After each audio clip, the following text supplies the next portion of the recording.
ముక్కలైంది బాబు, ముక్కలైంది. దెబ్బ తగిలితే అర్థమైన మనస్సైన ముక్కలు చెక్కలవుతుంది బాబు. మంగా ఆ పెంకులు తీసేయి.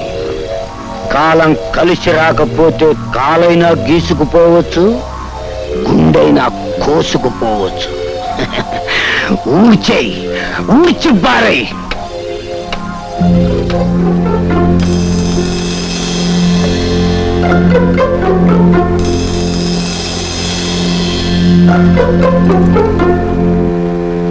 ఈ కేసు దర్యాప్తు చేయడం కోసమే నన్ను ఇక్కడికి బదిలీ చేశారు రాజా. నా మీద ఎన్నో ఆశలు పెట్టుకుని మా అన్నయ్య నన్ను ఫారెన్ పంపించాడు. కానీ నేను తిరిగి వచ్చేసరికి ఆయన యాక్సిడెంట్లో పోయారు. నేనెంతో ప్రేమగా ఆరాధిస్తున్న రాధ నదిలో దూకి ఆత్మహత్య చేసుకుందంట. ఇలా ఎస్టేట్లో రకరకాల వార్తలు, వదంతులు. ఈ విషయంలో మీ పూర్తి సహకారం కావాలి ప్రసాద్. షూర్ రాజా. ఈ విషయం గురించి మీ మేనేజర్ మంగపతి కూడా కంప్లైంట్ చేశారు. అవును ప్రసాద్, ఎస్టేట్ పరిస్థితి చాలా అధ్వానంగా ఉంది. రోజు ప్రాపర్టీ దోపిడీ అవుతుంది. ఎవరనేది తెలియడం లేదు. ఈ ముఠాకి, ఈ చావులకి ఏదో సంబంధం ఉందని నా అనుమానం. What you think? అనుమానాలు, అభియోగాలు మామూలే. ఒక అపరాధ చట్టం కళ్ళు కప్పి తప్పించుకున్నా పర్వాలేదేమో, కానీ ఒక నిరపరాధ అన్యాయంగా దండన గురి కాకూడదు.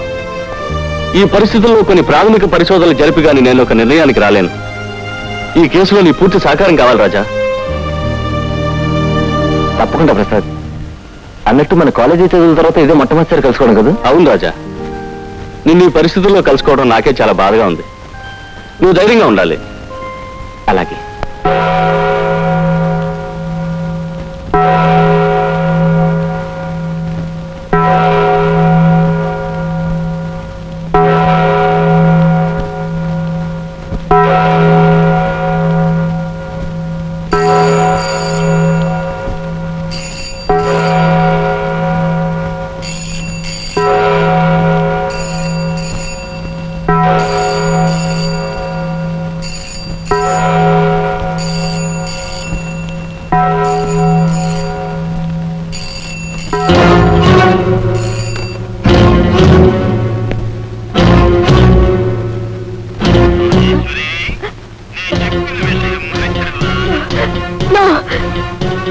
నా వల్ల కాదు.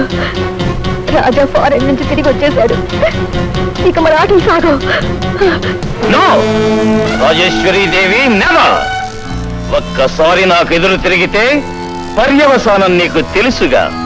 Be careful.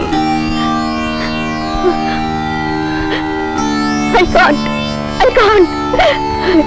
ఇక నేను ఆ పని చేయలేదు. నన్ను బాధ పెట్టకు ప్లీజ్. తప్పదు.